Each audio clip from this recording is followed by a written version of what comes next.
और की जा जईबू त जा ए सनम देख जिंदगी में हम के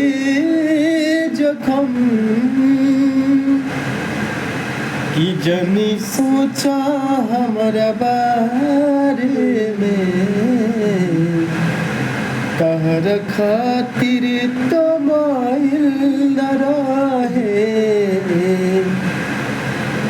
प्यार कल परसों के भाई न रहे भुला गईल वैसे जैसे भाई न रहे प्यार कल परसों